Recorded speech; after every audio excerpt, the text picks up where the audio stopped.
Praise the Lord. आप सबको जय मसीह की। मैं परमेश्वर का धन्यवाद देता हूं आज की सुबह दिखाने के लिए। एक और दिन परमेश्वर ने हम सबके जीवन में जोड़ दिया। हम परमेश्वर को कोटि कोटि धन्यवाद दें। एक नया संदेश लेकर मैं आपका दोस्त पास्टर राज मसीह आपके सम्मुख उपस्थित हूं और आप देख रहे हैं मेरा यूट्यूब चैनल जिसका नाम है ब्रदर राज मसीह। आज का संदेश जो है वो बहुत ही महत्वपूर्ण है और कुछ बातें ऐसी हैं जो हमें समझने की ज़रूरत है, क्योंकि कई बार हमें संसार में रहते हुए कुछ ऐसे लोग मिल जाते हैं जो हमें लगता है ये मतलबी थे, उन्होंने अपना मतलब निकाल लिया और फिर दूर हो गए। तो ये चीज़ें कहाँ से आती हैं? ये कौन हमारे मन में डालता है? किस तरह से हम किसी को धोखा दे सकते हैं? किस तरह से हम किसी के साथ फरेब कर सकते हैं, छल कर सकते हैं, कपट कर सकते हैं? क्योंकि अगर हम प्रभु में हैं तो हम ऐसा नहीं कर सकते, क्योंकि प्रभु के लोग कभी भी ऐसा नहीं करेंगे। कौन लोग हैं फिर जो ऐसा करते हैं? आज इसी विषय पर हम बातचीत करेंगे और देखेंगे कि किस प्रकार से शैतान लोगों को यूज़ करता है, किस प्रकार से शैतान रोकता है हमें उन कामों को करने के लिए जिनसे परमेश्वर प्रसन्न होता है, और जिसको रोकने के बाद शैतान भी प्रसन्न हो जाता है। तो 3 बातें हैं जो मैं आज आपके साथ शेयर करूंगा। 3 काम ऐसे हैं जिन्हें शैतान मनुष्य में जाकर हमें रोकता है उन कामों को करने के लिए, और अपने 7 काम हमसे करवाता है। 7 काम, पूरे 7 काम हमसे करवाता है। वो 3 कामों को रोक लेता है। तो 3 काम कौन से हैं वो देखेंगे पहले, उसके बाद 7 काम वो देखेंगे जो वो हमसे करवाता है। तो बने रहिए मेरे साथ, पूरा संदेश सुनिए, बहुत महत्वपूर्ण संदेश है, क्योंकि अगर ये बात हम जान गए तो फिर हम शैतान को मुंह तोड़ जवाब दे सकते हैं, प्रभु यीशु मसीह की तरह। जब प्रभु यीशु मसीह उपवास के बाद जब जंगल में थे, तब शैतान ने उनकी परीक्षा की, 3 प्रश्न उनसे पूछे और प्रभु यीशु मसीह ने बाइबल से ही उनका जवाब दिया, वचन से ही जवाब दिया, ये भी लिखा है, ये भी लिखा है, ये भी लिखा है। तो ऐसे हमें भी तैयार रहना है उसको जवाब देने के लिए। वो कब हम तैयार रहेंगे? जब हम वचन को रेगुलर पढ़ेंगे, निरंतर वचन का मनन करेंगे, उसको पढ़ते रहेंगे, तभी हम उसका सामना कर सकते हैं। Praise the Lord. तो पूरा संदेश सुनकर इसे शेयर जरूर कीजिएगा। ट्रू पल्स में आज का सवाल है कि कौन परमेश्वर को देखेंगे? कौन लोग हैं जो परमेश्वर को देखेंगे, रूबरू देखेंगे? जानते हैं तो कमेंट्स में लिख दीजिए, नहीं तो डिस्क्रिप्शन में आपको इस सवाल का जवाब मिल जाएगा। Praise the Lord. एक छोटी सी प्रार्थना करके आज के वचन को शुरू करेंगे। प्रभु जी, मैं धन्यवाद देता हूँ आज की सुबह दिखाने के लिए और विनती करता हूँ प्रभु जी, आज के वचन को भी शेयर करने में मेरी मदद सहायता कर।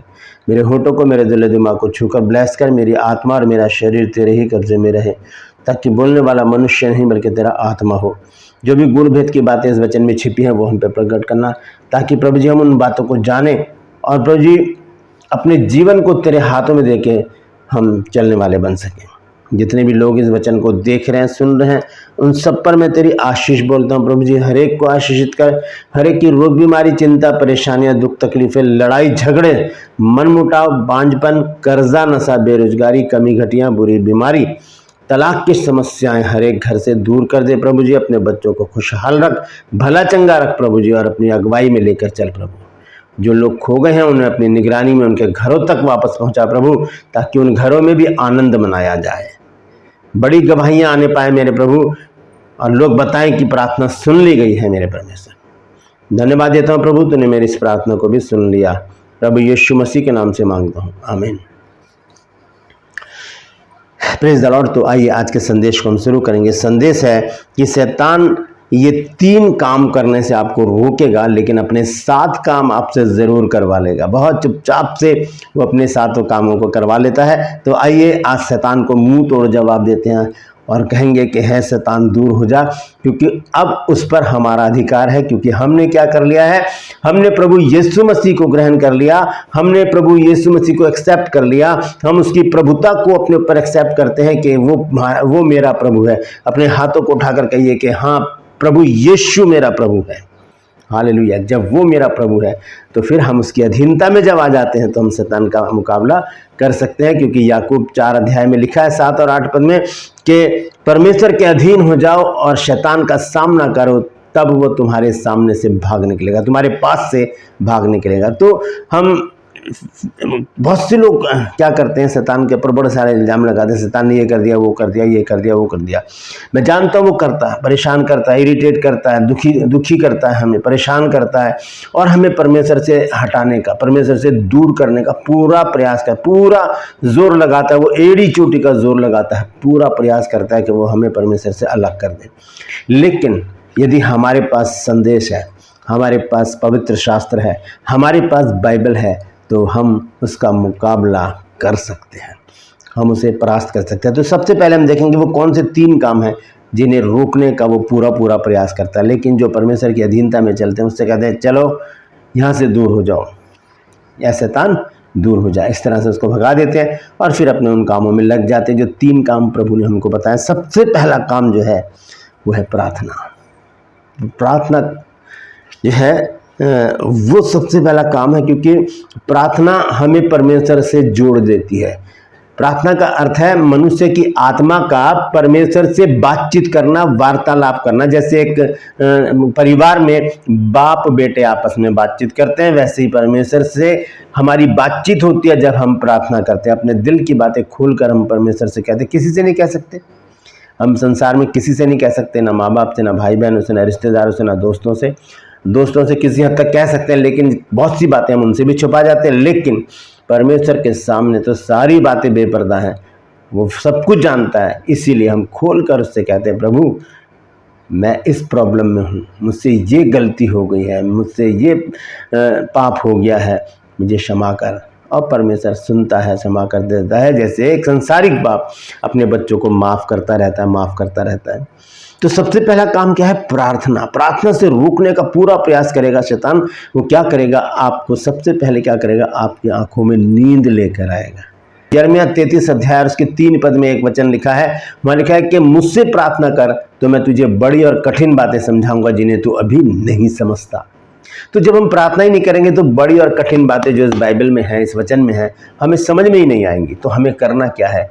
हमें शैतान को परास्त करना है। नींद आ रही है तो क्या करें? अपने मुंह को धोकर आए, फिर से बैठ जाएं। अगर नहीं बैठा जा रहा तो क्या करें? चहलकदमी करें, चलें फिरें, ऐसे चलते फिरते वचन को हाथ में लेकर ऐसे पढ़ते रहें और ज़ोर ज़ोर से पढ़ें ताकि नींद ना आए।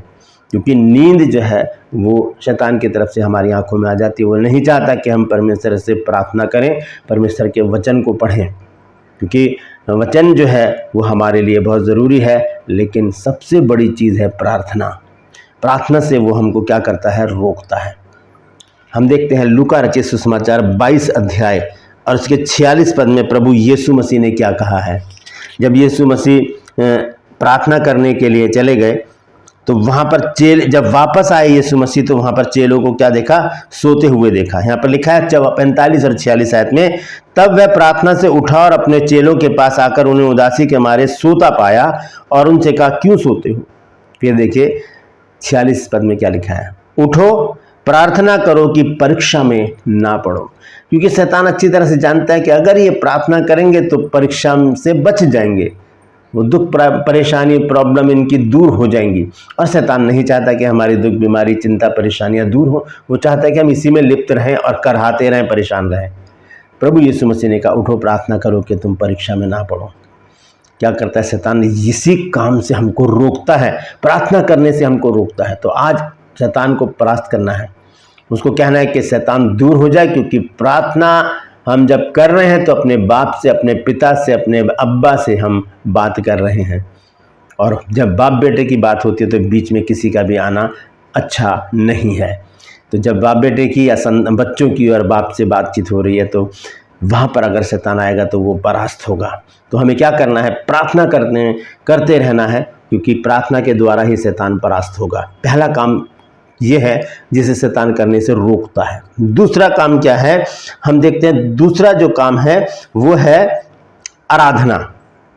शैतान क्या करता है? हमें आराधना करने से रोकता है। हमारे दिमाग में, हमारे मन में, हमारी सोच में ऐसी बातें ले आएगा कि हम फिर पूरे संसार में घूमेंगे, गाना गाते गाते पता नहीं कहाँ दिमाग चला जाएगा। तो आराधना करने से भी रोकता है। हमें अगर चर्च में लीडिंग करनी है या चर्च में हमें वर्शिप करनी है तो हमें लेट कर देगा चर्च जाने में। तब तक पता चला वर्शिप ही ख़त्म हो गई, तब हम पहुँच रहे हैं। तो क्या करता है शैतान? हमें वर्शिप करने से रोकता है, परमेश्वर की महिमा करने से रोकता है। जबकि जब हम परमेश्वर की महिमा करते हैं तब परमेश्वर की हम तारीफ करते हैं, हम उसका धन्यवाद देते हैं, तब हम परमेश्वर की महिमा करते हैं। क्योंकि भजन संहिता 50 अध्याय में लिखा है, देखिए यहाँ पर क्या लिखा है 50 अध्याय में और उसका 23 पद, धन्यवाद के बलिदान का चढ़ाने वाला मेरी महिमा करता है, और जो अपना चरित्र उत्तम रखता है उसको मैं परमेश्वर का किया हुआ उद्धार दिखाऊंगा। लिखा है धन्यवाद के बलिदान का चढ़ाने वाला मेरी महिमा करता है। जब हम आराधना करते हैं तो वो परमेश्वर को धन्यवाद है। आराधना करना मतलब परमेश्वर को धन्यवाद देना कि प्रभु तूने हमें सही सलामत रखा, जीवित रखा, सुरक्षित रखा है। हम तेरी महिमा करते हैं, हम तेरे भजन गाते हैं, हम तेरे कीर्तन करते हैं, हम तेरी महिमा करते हैं, हम तेरी आराधना करते हैं, हम तेरी स्तुति करते हैं। ऐसे करते हैं। जब हम परमेश्वर की आराधना करते हैं तब हम क्या करते हैं? परमेश्वर की महिमा करते हैं, परमेश्वर को ऊंचा उठाते हैं। और यही काम शैतान नहीं चाहता कि हम परमेश्वर की महिमा अपने होठों से करें। वो चाहता है कि हमारी होठों से गालियां निकलें, वो चाहता है कि हमारे होठों से श्राप निकले, वो चाहता है कि हम अपने होठों से चुगलियां करें, वो चाहता है कि हम अपने होठों से बुराइयां करें। लेकिन हमें ऐसा नहीं करना, हमें यहाँ पर भी शैतान को परास्त करना है और परमेश्वर की आराधना स्तुति निरंतर निरंतर करते रहना है। देखिए भजन संहिता 34 अध्याय में क्या कहता है परमेश्वर का वचन, पहली आयत में देखिए क्या लिखा है। यहाँ पर लिखा है कि मैं हर समय यहोवा को धन्य कहा करूंगा, उसकी स्तुति निरंतर मेरे मुख से होती रहेगी। निरंतर मेरे मुख से उसकी स्तुति होती रहेगी, उसकी आराधना होती रहेगी, उसकी महिमा होती रहेगी, उसका धन्यवाद मेरे मुंह से निकलता रहेगा। तो ये दूसरा काम करने से भी शैतान रोकता है। पहला काम क्या है? प्रार्थना करने से रोकता है। दूसरा काम आराधना करने से रोकता है। तीसरा जो काम है वो है परमेश्वर के लोगों की संगति। परमेश्वर के लोगों की संगति करने से वो रोकता है। आइए देखेंगे एक वचन, पहला कुरिन्थियों 1 अध्याय और उसका 9 पद। यहाँ पर क्या लिखा है?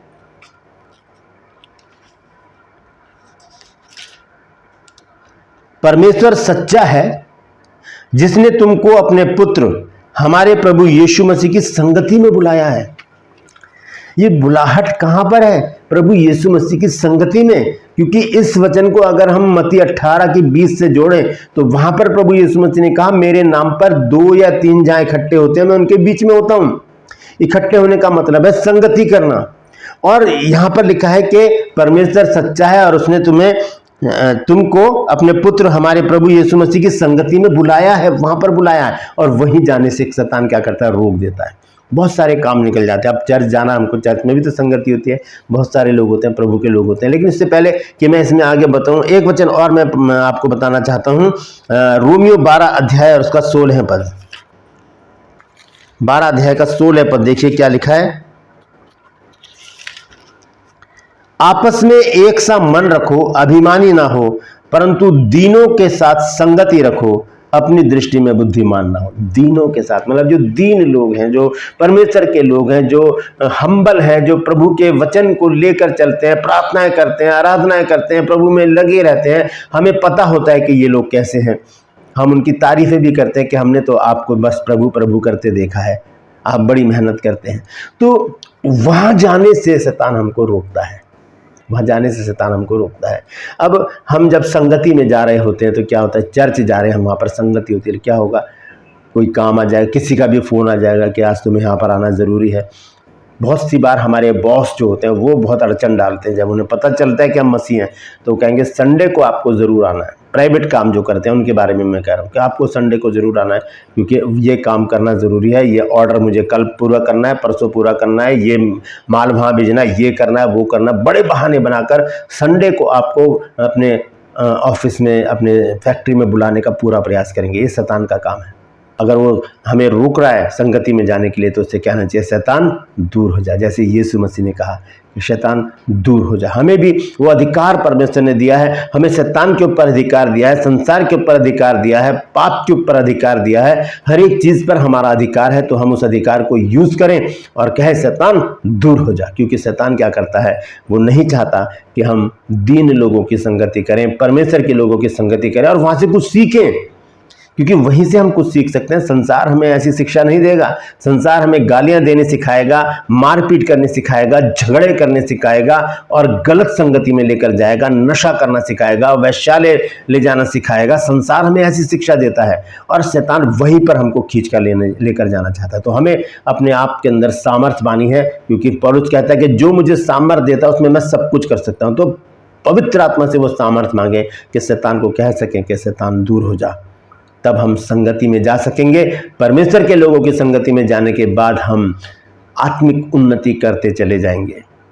तो ये तीसरी चीज़ है जिसके लिए शैतान हमको रोकता है। पहली बात क्या है? प्रार्थना करने से रोकेगा। दूसरी बात आराधना स्तुति करने से रोकेगा। तीसरी बात संगति में जाने से रोकेगा। और रोकेगा वो ज़रूर, क्योंकि वो नहीं चाहता कि मनुष्य उद्धार पाए, मनुष्य प्रार्थना करे, मनुष्य परमेश्वर की आराधना करे, मनुष्य परमेश्वर के लोगों की संगति में रहे। वो चाहता है कि मनुष्य मेरे पास आए, मैं उनको अपनी डुगडुगी पर नचाऊं। जैसे कि आपने बंदर का खेल देखा होगा कि बंदर मदारी जो होता है वो डुगडुगी बजाता है और एक लिमिटेड रस्सी होती है, उसमें बंदर बंधा होता है और उसको ऐसे करके घुमाता है। वो ज़्यादा लंबी नहीं होती, ना उसको खोला होता है कि वो भाग जाए, नहीं। ऐसी लिमिटेड रस्सी शैतान हमारे पास रखता है और अपनी डुगडुगी पे क्या करता है? हमें वो नचाता रहता है। तो उससे बचने के लिए हमें क्या करना है?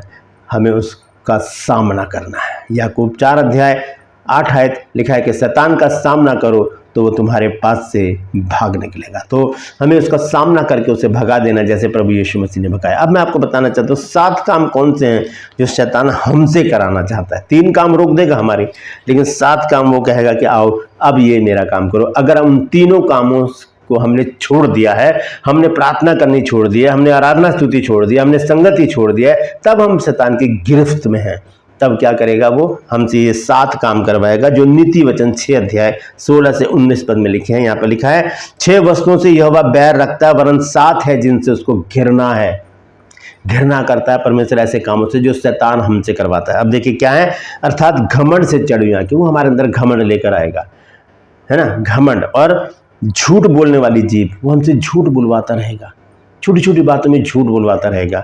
और अनर्थ कल्पना करने वाला मन, बिछोने पर पड़े हैं हम, बिस्तर पर लेटे हैं और अलग ही सोच रहे हैं, कुछ और ही सोच रहे हैं, गंदी बातें सोच रहे हैं, ऐसी बातें जो परमेश्वर को बिल्कुल अच्छी नहीं लगती। तीसरा काम ये है, वो लिखा है कि अनर्थ कल्पना गढ़ने वाला मन, अनर्थ कल्पनाएं वो हमारे मन में डाल देता है। और लिखा है बुराई करने को वेग दौड़ने वाले पाँव, दूर दूर जाकर बुराइयां करना, अपने दोस्तों के साथ बैठ जाना, दूसरे लोगों के साथ संगति करके गलत बातों में लिप्त हो जाना, ऐसे काम वो हमसे कराएगा। बुराई करने के लिए दौड़ने वाले पाँव, वेग मतलब तेजी से दौड़ने वाले पाँव, उधर जाके बुराई कर रहे हैं, इधर बुराई में लिप्त होगा, उधर चले गए बुराई करने। हम उस समय हमें नहीं लगता कि हम अपना समय खराब कर रहे हैं, लेकिन वो समय हमें अच्छा लगता है क्योंकि हम शैतान की गिरफ्त में है। वो हमें अपनी डुगडुगी पे नचाता है और फिर क्या करता है, हमारे मन में ऐसी ऐसी बातें डाल देता है, घमंड डाल देगा, है ना। और क्या करेगा, हमसे झूठ बुलवाएगा। और लिखा है निर्दोष का लहू बहाने वाले हाथ, निर्दोष का लहू बहाने वाले हाथ। इसका मतलब क्या है? पीठ पीछे बुराई करना। क्योंकि हम जानते हैं कि यदि कोई हम किसी के पीठ पीछे बुराई कर रहे हैं तो हम उसके साथ विश्वासघात कर रहे हैं। विश्वासघात का मतलब है मर्डर, घात का मतलब है मर्डर करना। तो लिखा है निर्दोष का लहू बहाने वाले हाथ। और ये काम तो यहूदा इस्करियोती ने भी किया था। यीशु मसीह निर्दोष थे और उनका लहू उसने बहाया। ठीक है, दोनों बातें हैं इसमें। आगे देखेंगे, अनर्थ कल्पना करने वाला मन, बुराई करने को वेग दौड़ने वाले पाँव, झूठ बोलने वाला साक्षी, मतलब झूठी गवाही दे देना। हाँ मैंने उसको वहाँ पर देखा था, हाँ ये तो ऐसे ही है, हाँ ये तो ये काम करते हैं, हाँ ये तो वो करते हैं। तो मतलब झूठी गवाही देना, किसी को फंसा देना। इसमें क्या मिलता है हमको? क्योंकि शैतान अपनी डुगडुगी पे हमको नचाकर हमसे वो काम करवा रहा है। अगर परमेश्वर की संगति में रहेंगे तो ये काम हमसे नहीं होंगे। आगे लिखा है और भाइयों के बीच झूठ बोलने वाला साक्षी और भाइयों के बीच झगड़ा उत्पन्न करने वाला मनुष्य, बीच में लड़ाइयाँ करवा देना, मैं मुझसे कुछ और कह देना, आपसे कुछ और कह देना और भिड़ा देना, लड़ाई करवा देना। तो ये 7 बातें हैं जो शैतान हमसे करवाता है। नीति वचन 6:16 से 19 पद तक जब हम पढ़ते हैं तो यहाँ पर मैं जल्दी से पढ़ देता हूँ। 6 वस्तुओं से यहोवा बैर रखता है, वरन 7 है जिनसे उसको घृणा, अर्थात घमंड से चढ़ी आंखें, झूठ बोलने वाली जीभ, निर्दोष का लहू बहाने वाले हाथ, अनर्थ कल्पना करने वाला मन, बुराई करने को वेग दौड़ने वाले पांव, झूठ बोलने वाला साक्षी और भाइयों के बीच झगड़ा उत्पन्न करने वाला मनुष्य। ये काम शैतान हमसे करवाएगा यदि हम उसकी सुनने लगेंगे, यदि हम प्रार्थना बंद कर देंगे, यदि हम आराधना बंद कर देंगे, यदि हम दीन लोगों की संगति बंद कर देंगे, तो ये 7 दुष्ट आत्माएं हमारे अंदर शैतान डाल देगा। फिर हम वैसे ही हो जाएंगे, हम संसारिक हो जाएंगे, हम पापी हो जाएंगे, हम परमेश्वर से दूर हो जाएंगे और क्या होगा कि हमारी स्थिति बहुत ज़्यादा खराब हो जाएगी, बहुत ज़्यादा खराब हो जाएगी। अंत में एक वचन पढ़ के मैं समाप्त करूंगा। प्रभु यीशु मसीह ने एक दृष्टांत कहा मत्ती रचित सुसमाचार में 12 अध्याय, मत्ती रचित सुसमाचार 12 अध्याय 43 पद से मैं पढ़ूंगा और उसका 45 पद तक लिखा है, जब अशुद्ध आत्मा मनुष्य में से निकल जाती है तो सूखी जगहों में विश्राम ढूंढती फिरती है और पाती नहीं। जब कहती है कि मैं अपने उसी घर में जहां से मैं निकली थी लौट जाऊंगी और आकर उसे सूना, झाड़ा बुहारा और सजा सजाया पाती है, तब वह जाकर अपने से और बुरी 7 आत्माओं को अपने साथ ले आती है और वे उसमें बैठकर वहां वास करती हैं और उस मनुष्य की पिछली दशा पहले से भी बुरी हो जाती है। इस युग के बुरे लोगों की दशा भी ऐसी ही होगी।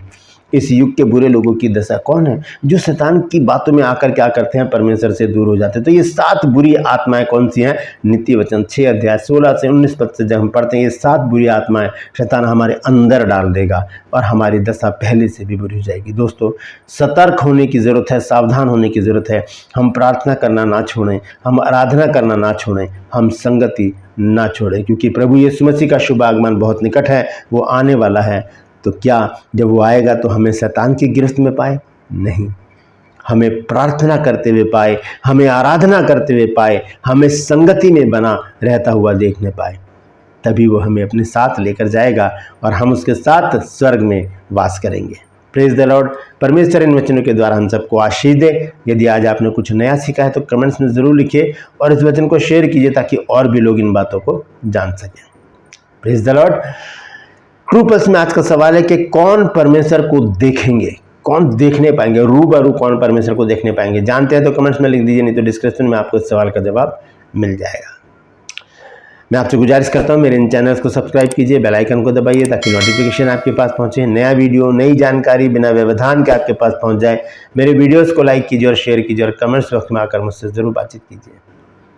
आज के लिए बस इतना ही। फिर मिलूंगा एक नए संदेश के साथ, एक नया वीडियो लेकर। तब तक के लिए मुझे इजाजत दीजिए, लेकिन अपना और अपनों का ख्याल रखिए और शैतान का सामना कीजिए ताकि वो आपके पास से भाग निकले।